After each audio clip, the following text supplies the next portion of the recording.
Hello everyone. How are you doing today? I have an activity for you.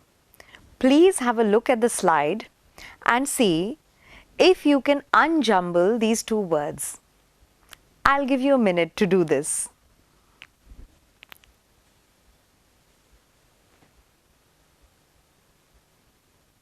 Okay, I'll give you a hint. Teachers normally do this when they want to give a comment on the student's performance, and sometimes teachers also do this with the intention of correcting their students. So, were you able to guess the two words? So, here you go. Is this what you guessed? Giving feedback? So, today's session is about giving feedback. Something that is of tremendous significance and yet is mostly overlooked in higher education.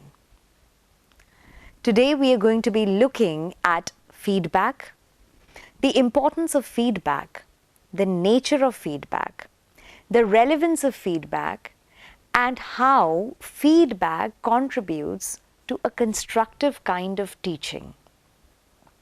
So tell me, do you recall occasions or instances from your student life when you were given feedback by your teacher? Think, and as you are thinking, I want you to reflect on the following. What kind of feedback were you given? How did it make a difference to your progress? And how did it matter to you personally? And finally, did you take the teacher's feedback seriously and give it a thought?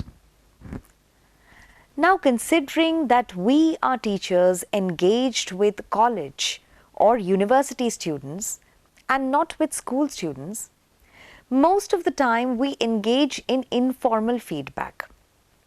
And at other times, the structurally specified and mandatory way in which we can give feedback to our students is of course through assessment, but that is cumulative feedback and feedback on parameters and criteria prescribed by the concerned board or university or some other formal body.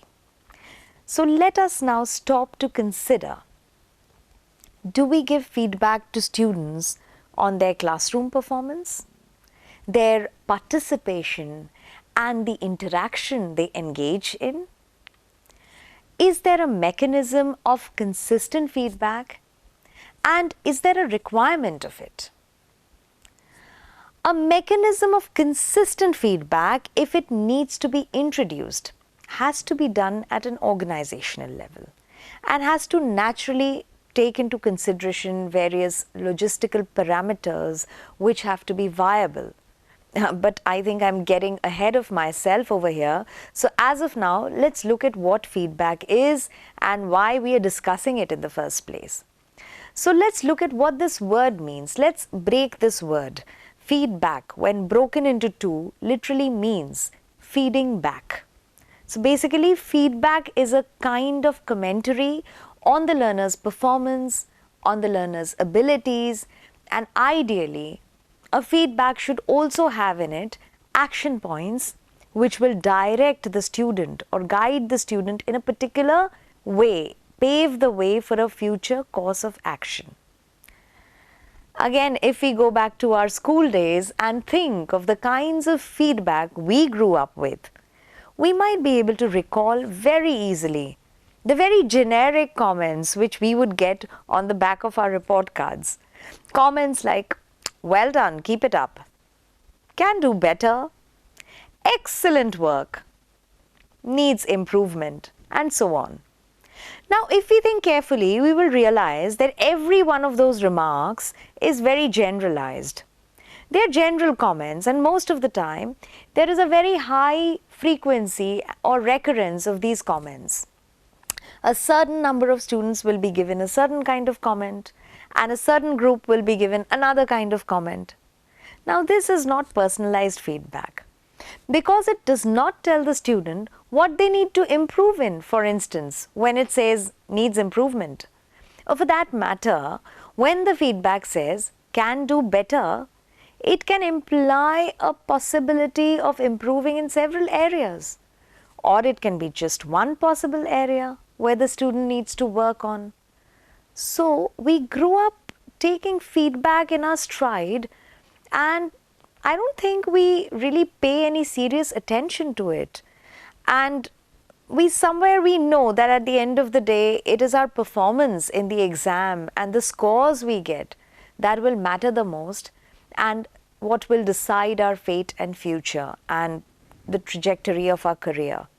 And somewhere, because we have learned to receive and ignore these feedbacks and have developed a kind of indifference towards this kind of feedback, perhaps we internalize this arbitrary kind of feedback mechanism, and we replicate this model with our students. Now, the way we were given feedback, and perhaps we also get away by giving similar feedback that doesn't really say anything.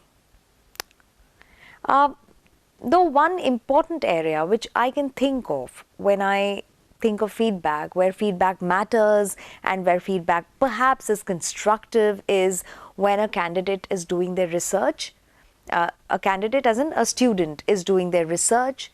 They are pursuing perhaps their doctorate or some other kind of formal research where they have a supervisor who might be giving constructive feedback in the form of additional material or reference material which the candidate needs to consult to improve their work, or in the form of structuring a kind of template which will tell the candidate how to go about his or her work, and in that sense this becomes substantive feedback.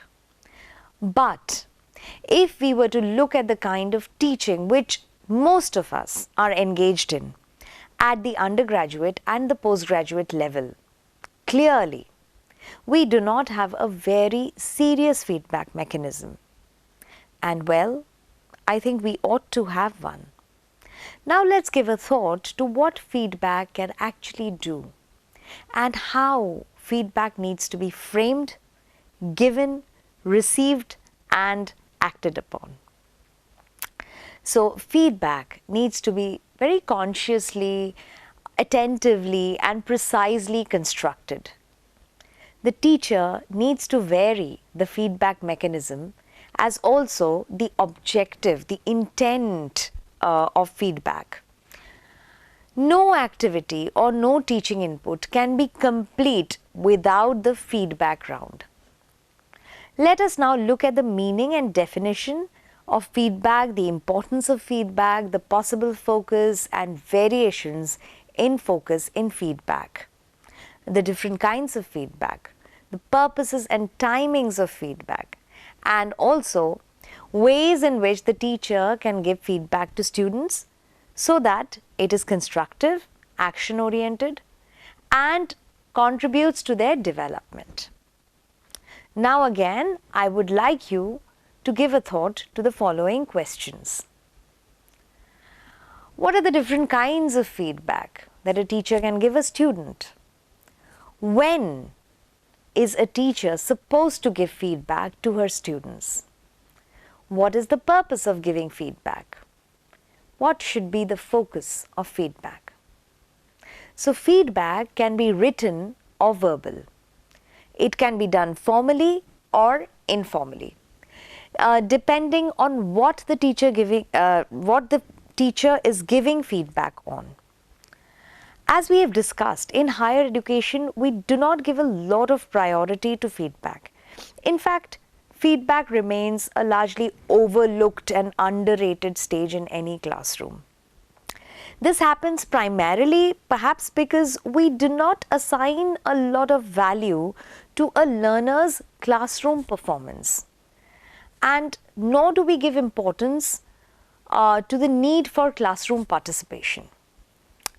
This also happens because perhaps sessions are largely teaching centered instead of learning centered, and by this I mean the focus is more on teaching aims rather than on learning outcomes, and delivery still remains primarily teacher-centered than student-centered.